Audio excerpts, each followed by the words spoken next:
Hey everyone, my name is Michael. Welcome to the Good Reader Radio Show, and we have a ton of stories to talk about, primarily Android. As you guys know, Android's probably the world's most popular OS. Almost everybody is in this market. There's a lot of great apps, there's a lot of clones, but in the purpose of the Good Reader Radio Show, we track the digital book industry, ebooks, if you will. So basically, here's what happened. Up until recently, Google has not required companies to use their own billing system, but now there's no way around that. And as of about February of 2021, they're now charging 30% standard commission on apps and in-app purchases of digital goods and services. Subscription commissions have fallen 15% after 1 year. So basically, what we're seeing now is the first $1 million, Google only takes a 15% cut out of each sale, aka a paid app or something like the Amazon Kindle where you buy an ebook. After that million, Google charges 30%, which falls in line with Amazon App Store charges 30%. The Apple App Store charges 30%, but same thing with Apple, 15% commission on subscriptions. So what a lot of companies have done is rather than use the Google billing system and pay 30%, they are now abandoning Android. The first company to confirm to Good Reader that they were doing that was Barnes & Noble. So their Nook app for Android, as of basically today, are going to be disabled for in-app purchases. You will no longer be able to buy Nook books, Nook audiobooks, or anything through the app. It's merely a consumption-only mode. So you'll be able to read any books that you had purchased from Barnes & Noble Nook before within an app, so those aren't disappearing, but you won't be able to buy any new titles. The only way that you'll be able to do it is if you go to, the barnesandnoble.com website and you buy ebooks or audiobooks through the website using your login and password that you use for the app. And then once you buy the content, it'll automatically be synced to the app. It's a few steps to take. And Audible as well, they have made the decision to do the same thing. You'll no longer be able to buy audiobooks directly through Audible.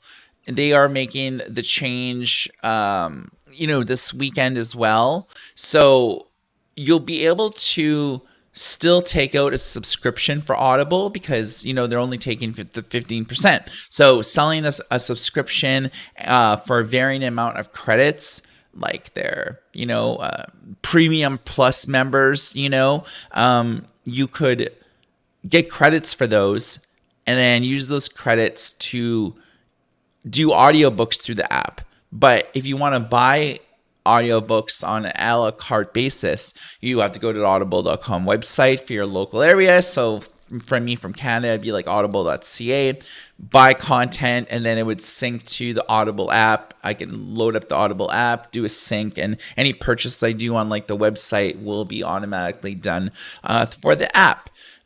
So one company said that they are going to simply eat the cost and not abandon Android altogether is Kobo. They told me an exclusive statement, in the near future and in compliance with new Google Play Android app policies, Rakuten Kobo will be moving over to the Google Play processing platform for in-app purchases of ebooks and, where applicable, audiobooks. When this happens, customers may notice a few temporary changes to the reading experience as we fully integrate with the Google Play payment platform. We will work quickly to update and reintroduce reading app features such as the ability to purchase a Kobo Plus subscription and pre-orders. the company basically made it clear that there'll be very few hiccups available when switching over to the new billing system, but they will continue to support in-app purchases for the foreseeable future. So while Barnes& and Noble and Audible are basically getting rid of purchases altogether, Kobo's not. And that's savvy for them because a lot of their competitors are no longer going to be selling ebooks or audiobooks. And so for people who run Android, Kobo will be like the only game left in town. And this leads to the conundrum of Amazon. What are they going to do? Amazon's the number one ebook seller like in the world. They make the most money. Their e-readers are the most popular. So, I mean, they have a lot to lose. So, 30% for every piece of digital content sold through the app. I don't know if Amazon will want to pay that amount of money. It doesn't make sense. Ebooks and audiobooks are a very low margin business. I have a feeling if they take a 30% cut, they will be losing money. I think Kobo is in the same position. They might be losing money for every sale, but at the expense of getting more customers, But I have a feeling that Amazon may be the next company to do it. I actually emailed PR rep that I know, as well as the head of Android development in Amazon. They basically told me that no changes are going to be made in the foreseeable future. PR speak. Like, we haven't announced anything. Until we announce something, we're not going to make any comments. So, going through the Amazon channels, PR speak for piss off, we're not going to answer any questions at this time. But there is historical context to say that Amazon may do it. About a decade ago, Apple decided to handle all of their in-app transactions through their own billing system, and they started to charge 30% for everything sold. When that happened, it was like the day after that this policy went to effect. Amazon made the Kindle app for the iOS, so the iPhone, the iPad, iPod Touch, and so on. They mainly just made it a consumption-only mode. You couldn't buy anything through the app on iOS, and that continues to the very day, where in order to listen to audiobooks, read ebooks, comics from Comixology and all that, you have to actually go to the Amazon website, go to the Kindle category, buy content, open up the Kindle app for iOS on your iPhone and whatnot, do a sync all your purchases over, and there you go. So that when that policy went to effect, I stopped buying books from Kindle on my iPhone because I couldn't be bothered to load up Safari, go to the Amazon.com website, look for a book, and by the time I do that, it's like I get distracted by, I need to buy a new, whole beans coffee for my espresso maker. And so it was the same with Comixology, until Amazon bought them out, they were still selling content through their app on iOS, but when Amazon bought them, they stopped that. So as soon as they stopped it, I stopped buying digital content through Comixology, and I believe I'm not the only one. When you're used to buying in-app transactions, through an app, and then suddenly you can't, a lot of, I know myself, I stopped buying from them because I couldn't be bothered to jump through 3 or 4 hoops in order to just buy something. And I think that's why a lot of people ended up switching to Android, because unlike iOS, you could still buy everything through the app. Well, up until this weekend. So, I mean, for the last 10 years, if you are a Kindle user, you have an Android device, tablet, whatever, and you could easily buy content through there, directly through the app. I have a feeling that Amazon will stop in-app transactions because they did it when the 30% and the billing system on Apple happened. And now Google wants, basically everybody to use their own billing system. And do you think Amazon, as a data company, they're a data company, do you think that they want to lose all this historical data of like what credit card they're being used to pay. Are they using PayPal or, an Amex credit card? They won't be able to tell because it's going directly through like Google now. So Google is now capturing all of this data and not Amazon. And if I was Amazon, I'd be pissed. So Amazon does have an ace up its sleeve. They basically have two Android apps. One is on Google Play, and the other is optimized for Fire OS tablets. So if you have a Fire tablet, this is a completely different app. It's more or less the same like core functionality of the Google Play app, but they're basically using Amazon's own APIs. So when you buy an ebook on your Fire device, whether it's an audiobook, you're buying it from Audible. If you're buying an ebook, you're buying it from the Kindle store. So Amazon handles the payment processing and everything for their Fire OS tablets. So no matter what Fire tablet that you have, you're basically using a customized fork of the Android app. So that's Amazon's ace up their sleeve. They could basically say like, look, we're disabling in-app transactions because it's too expensive for us to continue offering it on Android. However, if you still want to buy content through the app, our Fire tablets are on sale today. Get them as low as $49. Their entry-level tablets are often on sale anywhere between like $39 and like $79. So you can pick up like a cheapo tablet just to like listen to audiobooks if you want, or just like to read Kindle books. It's, you're not being able to do it on your fully functioned smartphone anymore because let's face it, most people read on their phones. And if you have a flagship, Samsung Z22 Ultra, it sucks that maybe you won't be able to read ebooks from Barnes & Noble anymore. You won't be able to shop and buy audiobooks through the Audible app anymore. If Amazon makes this decision as well, you won't be able to do Kindle ebooks anymore. So I have a feeling that Amazon will disable in-app transactions for Android, but they will continue to offer it through Fire OS. So basically, to sum up the story, Kobo will continue to offer in-app transactions. Barnes & Noble and Audible will not. And Amazon is an unknown at this factor. And those are sort of like the bigger companies. We don't really know what Tolino is doing or what like the smaller companies are doing. But those are sort of like the big boys. Overdrive really is, they're libraries. They're not selling content. They have a completely different business model. So this is very interesting. If you're listening to this radio show on goodyreader.com, drop a comment on this radio show and let me know whether you think that Amazon will disable Kindle purchases or not. And on another note, do you think that with the Kindle shopping app for Android, could it come to it where they stop offering the ability to buy things through the app? 30% is a lot of money, for third-party merchants.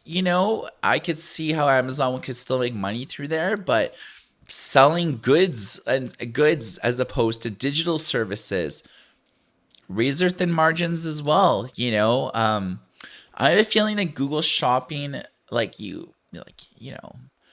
on the app, you can't really do that on iOS. For Android, I don't know. It could happen. What do you think? Drop a comment below if you're listening to this radio show on Apple Podcasts, Spotify, Google Podcasts. You can lock your browsers to goodyreader.com, and on this radio show entry that we will be making, you'll be able to drop a comment and talk with other people and just, talk about this issue, because I think this is huge news, and this isn't the only time, within the last 24 hours, all this news broke, and we were the first ones to report on all of it. So we are breaking scoops on our website, and I think that this is not the last that we've really heard of it at this time. So we'll definitely be hearing more companies who are going to be abandoning the Android platform. So what's happening in other news? Well, we've been getting our hands on all sorts of groovy little devices. We on last radio show, we kind of gave you the scoop on what the Onyx Book Nova Air C brought to the table. We finished our comprehensive hands-on review. We have an unboxing and review video on our YouTube channel at youtube.com/goodyreader. But we also have an extensive written review that I did like on the website. I believe it's like 8,000 words. It's like, a 15-minute read. Suffice to say, drawing in color is so much better. Probably a lot of you, maybe your e-reading experience has been Kindle, Kobo, maybe Barnes and Noble, consumer grade e-readers.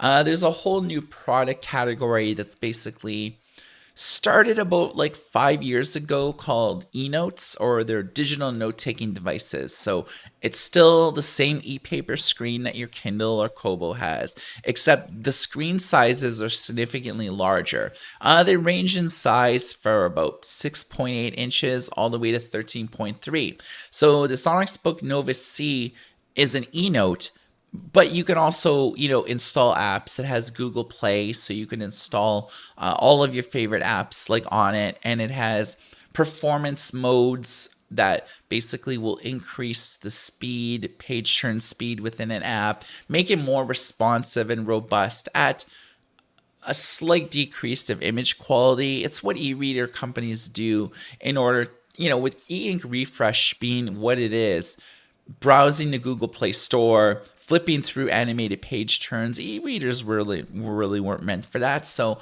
Onyx makes a lot of software enhancements just to basically make it more fluid. So with the Nova C, you can draw in 16 different colors, varying degrees of black, gray, white, but also are the RGBs, and also like green, yellow, orange, pink, light blue, things like that. There's all this sort of like lighter colors and darker colors. 16 colors are pretty nice.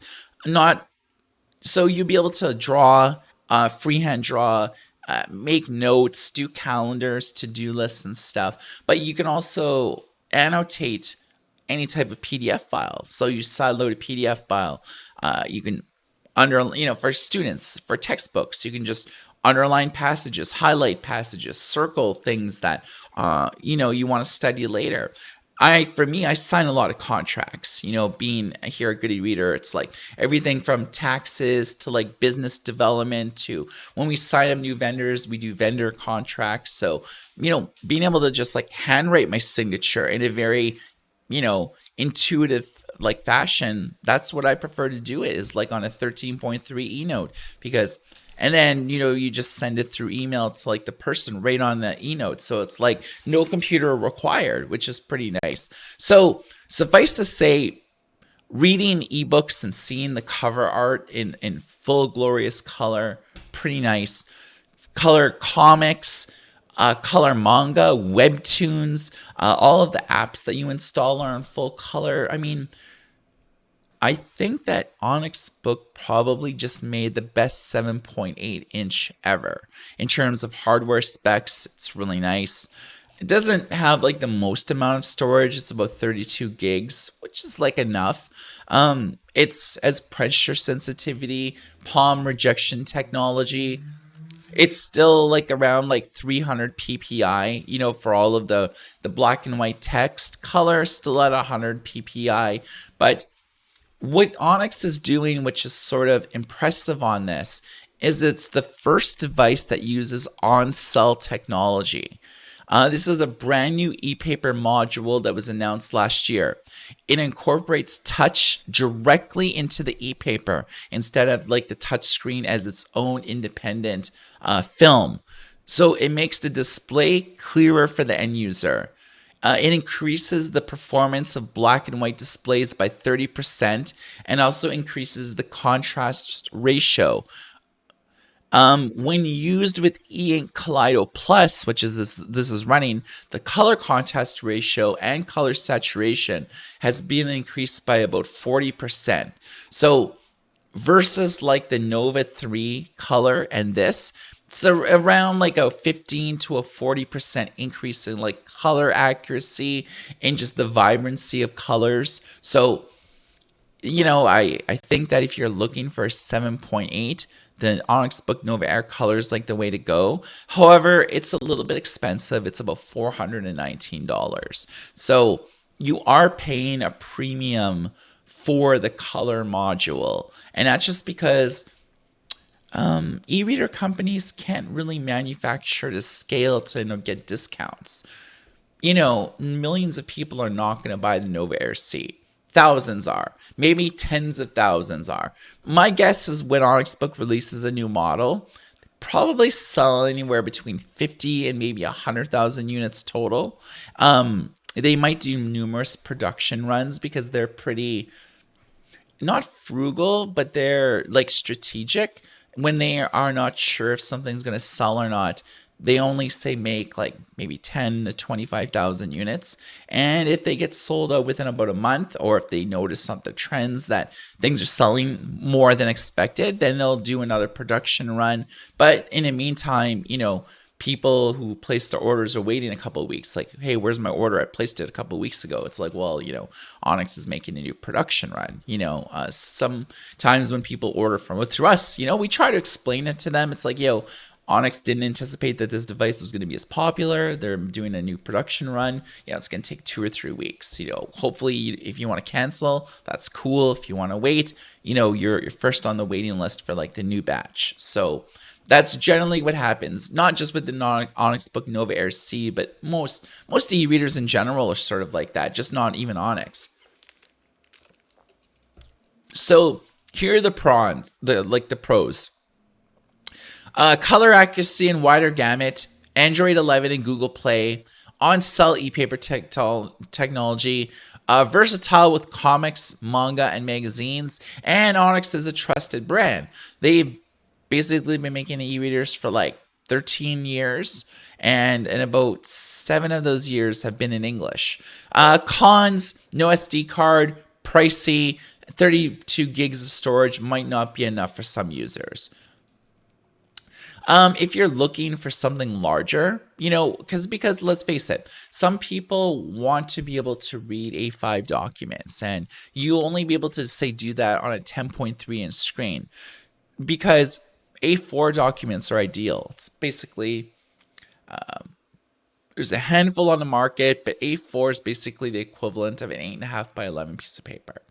PDFs natively will look the best on 13.3s, but Kaleido has not been optimized for 13.3. So nobody has done a 13.3 inch color tablet yet. The maximum that they have done is 10.3. And the only two on the market right now is the Bigme Color, which I think is like the best one. It retails for about $9.99, but there's the Bigme B1 Pro Plus, which is also a color screen. And it has a slight spec bump, but like the bezel's thicker.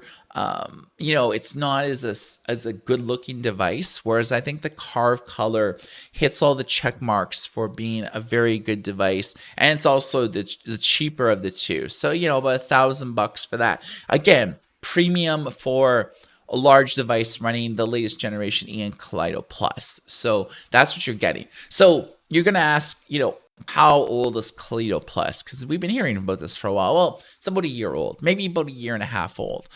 I believe that E-Ink is going to be announcing Kaleido 3, whether they name it Kaleido Pro or like whatever nomenclature that they're going to do.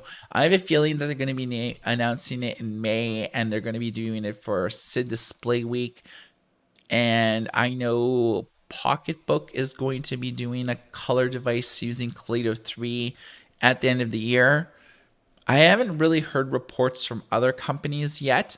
I know that iReader is going to be announcing a new color device on April 21st, which is like a couple of weeks before SID. So I have a feeling that E-Ink will announce it at SID, but I have a feeling that it won't be ready until the summer, which means that basically winter of 2022 is when we'll probably see the first wave of it. So I think iReader's probably going to do a Kaleido Plus, because they did the first generation Kaleido, the iReader C6, which was just in Chinese, but we actually sold quite well because it was like one of the first wave. I think it was the second color e-reader behind the Pocketbook Color that came out. So I think like color at the first generation of Kaleido was such a novelty that a lot of people were just like buying it. A lot of businesses were buying it from us. Like Amazon was buying it from us just to evaluate what the first generation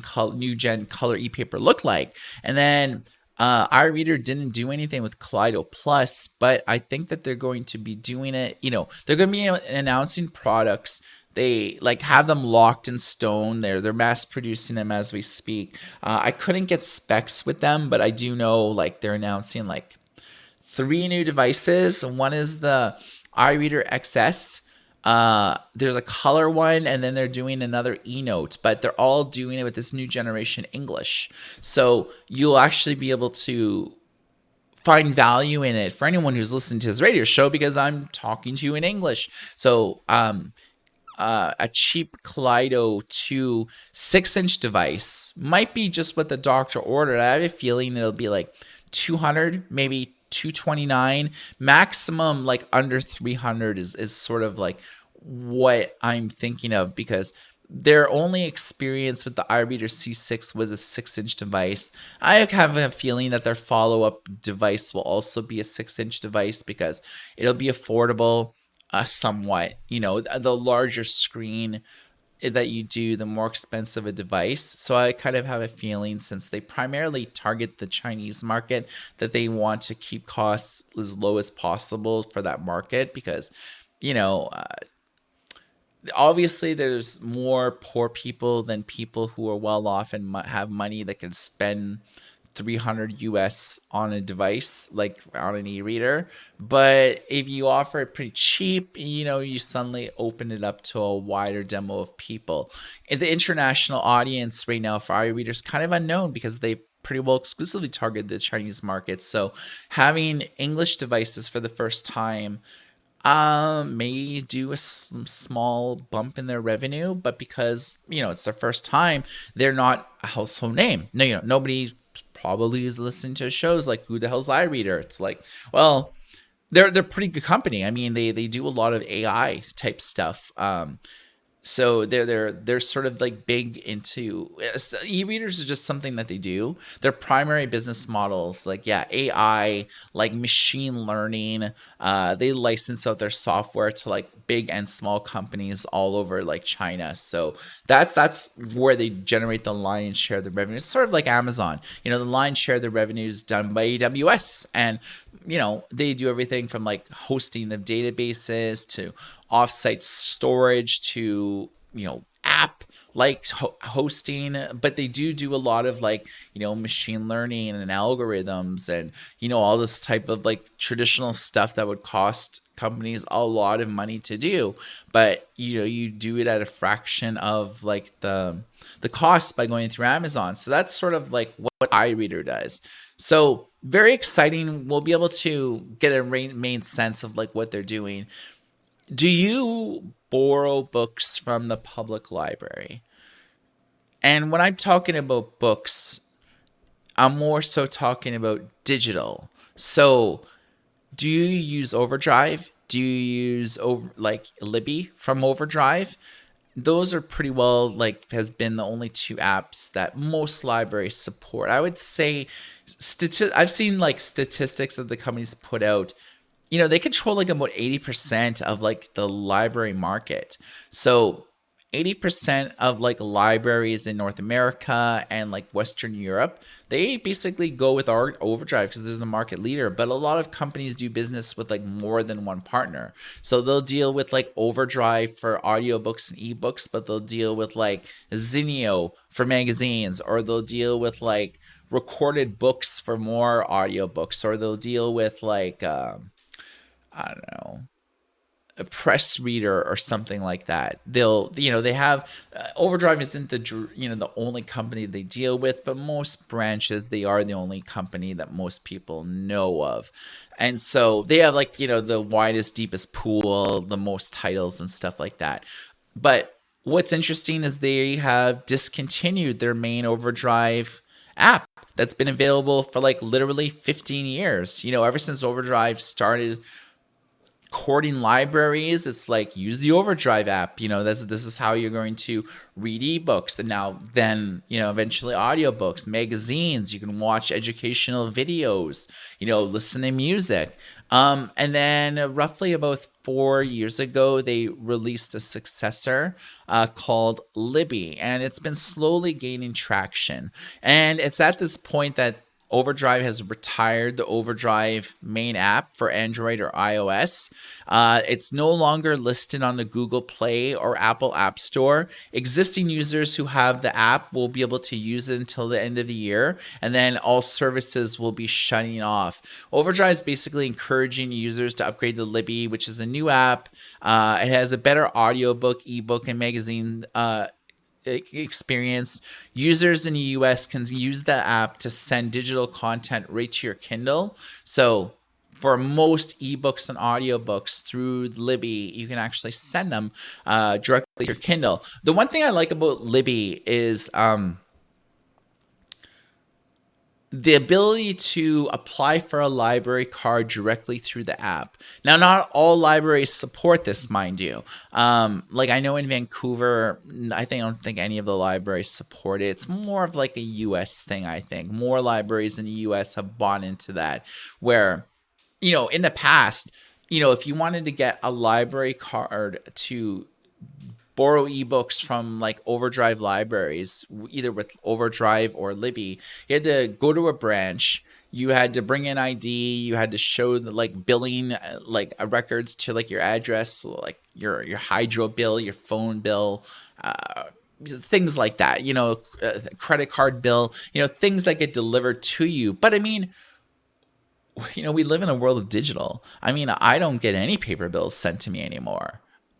They're all just digital, and print them out on paper, I guess. But how does that prove that, it's printed on pre-printed paper? So, I mean, getting a library card, hasn't really changed in like 40 years. It's still the same procedure, but we live in a totally different world. So I like the fact that you just like do it through like Libby, just using like your ID. You just like upload a piece of ID to like the library, and they facilitate it through there. So basically, you sign up for a Libby account, you enter your library card, and they provide you with like a 4-digit PIN code number. I don't know if you pick it yourself or they just like give it to you, but each 4-digit PIN card is like individualized to like your local branch. And then when you like load up Libby, it's basically your local branch, all the titles that they support. So, they through the Overdrive back end, for libraries, when they log into like the overdrive.com website, they log into like the Overdrive marketplace, they can actually curate titles and categories and stuff. So, for Easter, they'll highlight, kids books, or for Mother's Day, they'll, do curated lists, or, for holidays, they'll curate lists, but they'll also curate, best romance books of the month, or, the scariest books for Halloween. They'll do things like that. But I mean, from like, every couple of weeks, they'll probably change things up for like recommended titles. Like, these are the latest bestsellers. These have like the least holds on them and things like that. So, that's the news. Overdrive discontinued. It's just Libby from now on. And I think most people these days have already gravitated towards like Libby.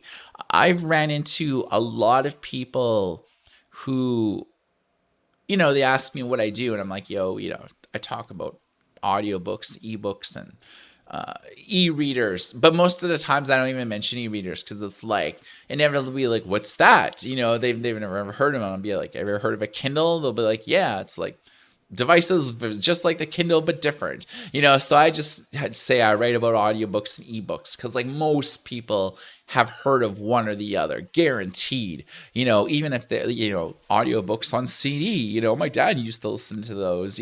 Reading, everybody reads, so I would hope so. So that's generally what I say. And then they're like, oh, I use that app on my phone to like borrow books from the library. I'm like, oh, what app? And they're like, Libby. I'm like, I know that app all too well, So it's kind of interesting that like I'll just meet random people and just service workers for the most part. Like when I go to Starbucks or Tim Hortons or just like the local roaster down the street, and I'll as they're making my drink, I'll shoot the breeze with them. It's a lot of times it's like I go there multiple times a week. I've seen the same workers. You build up a rapport with like for me, I build up a rapport with like the younger ones, people like say like under 30, just because like I have more in common with them than people who are like, 50, 60, who are working service jobs, like less in common with them. So it helps when they're cute too. So, yeah, that's like the news. So there's a lot of like things being discontinued and things like this in like the Android world. So yeah, if you want to like look at more in depth of like what we cover on a week to week basis, you can keep your browsers locked to goodereader.com. Our podcasts are being done pretty well on a weekly or bi-weekly basis. It really depends on if there's like a lot of breaking stories, because I don't want to do like radio shows where everything's kind of redundant and I mention the same thing each show. I'd like to like dice it up so you guys could like know what's going on in like the ebook and audiobook and e-reader industry. But I mean, from like a general perspective, last year more devices were released than any other year. More e-paper devices. So a combination of e-readers and e-notes. Xiaomi like released like 4 new devices, like iReader 3, like Hanvon 4, new Paperwhites, new Kobos, like new Kindle Paperwhites, Tolinos, Bokines, like there was new Readmoos. There was like all these new Onyx books, refreshed their entire product line. Big Me released like 5 or 6 devices. I mean, there was just like literally 60 plus new devices. And that's not even counting like the Fujitsu Quadernos and like all this other stuff. I mean, there was just so many that I have trouble remembering them all. Like, but this year, I think that probably more new devices will be released this year than last year. I mean, even at the beginning of the year, I mean, like a couple of new Onyx Book devices, like 4 new iReader devices, like 7 new Big Me devices. And this is just like in January and February. There is tons of stuff. And traditionally, in like January and February, that's the slow month. I mean, everything like, all the big things came out October to about December. Even a new Nook came out last year, for God's sake. I mean, that just shows you how insane like last year was, where I even forget like, the third largest e-reader company in the States, I mean, just it was huge. I mean, this year Barnes & Noble is going to release another thing. Kobo is releasing like at least 1 new e-reader that passed the FCC, maybe 2 or 3. I know that they're going to be like doing a new Clara. I think that Amazon is probably going to do 1 big device of this year, whether they're going to do an Oasis 4 or something different. Tolino is going to be releasing new devices. I know that like iReader, another 3. iFlyTech is going to be releasing a few. Xiaomi 3 or 4 that they're going to be releasing this year. Who is that big company that just did like the paper one? I'm having a hard time. Huawei? Yeah, I think it was like the new Huawei that's using Harmony OS. It's on pre-order in China right now, and it's going to be available, I think, sometime in like the next couple of weeks. Yeah, the MatePad paper. It like won the best of like Mobile World Congress. A lot of people got their hands on with it. We've written like like 6 articles on it so far, and like they're all super well read. I mean, it's because it's running English, and it's using a totally different OS that we've seen before. I mean, all e-readers and e-notes are either running Android or Linux. This is the first one that's running Harmony OS, which is like a derivative of Android. They basically used it because like Huawei is sort of blacklisted, which is why they're not officially selling it in North America. They're just going to be selling it in like Europe and China, to skirt sanctions, and then basically they're using their own fork of Open Android, because they can't actually license Android from Google because of sanctions and stuff like that. So I mean, yeah, I mean this year is going to be totally crazy. There's all these like really innovative, neat devices coming out. There's some ho hum devices coming out, but I mean, prospectively new color devices by the end of the year. By Pocketbook, they're going to be releasing at least one new device with color. They're due to refresh like multiple new devices, like the inkpad Pro. They kind of covered their lower end last year with like the basic 4. The Touch HD 3, that is probably due for like a refresh from Pocketbook. So I mean, yeah, I mean, I have a feeling if like, let's just say as an arbitrary figure, it feels like 60, but let's just say that 50 devices came out last year, like e-readers and e-notes combined. I have a feeling that this year is going to be close to about 75 or 80, just because the component shortage more or less over. E-Ink's main factory in China is back online, and they actually formed a consortium relationship close to their largest Chinese factory with like 6 or 7 smaller factories that'll be doing component manufacturing close to E-Ink's like China headquarters. So basically, instead of like sourcing things in the past from like Taiwan and then sending them to the factory, or to other countries to the factory, it's basically everything's being done in this like big, like it's not an official complex, but it's like within everybody's like whose factories are in like super close proximity to each other, close enough where you could just like drive there in like 10 minutes and just be like, yo, we need to like see how the lithium ion batteries for this like new e-reader that we're doing, they're supposed to be 3000 megahertz, and we just need to make sure that there's no bulging and stuff like that. That's what they're doing. So e-reader manufacturing is suddenly becoming more affordable because everything is just like made and assembled and constructed in China. To a lesser degree, there's only a few brands that do it out of Taiwan. I think Kobo, Barnes and Noble are the only one, and Readmoo, and a few other smaller, tiny Taiwanese brands that just basically like do it through like Nectronics and other time. It's basically Nectronics everyone sort of does business with, but most of the other people are like dealing with either like Linfini or E-Ink directly, or Jezatech. There's only a few companies, like Amazon does it through Foxconn. Foxconn does like all the big manufacturing for the Kindle line of e-readers. So they're designed in California, and yeah, said something in my mouth, a little hair.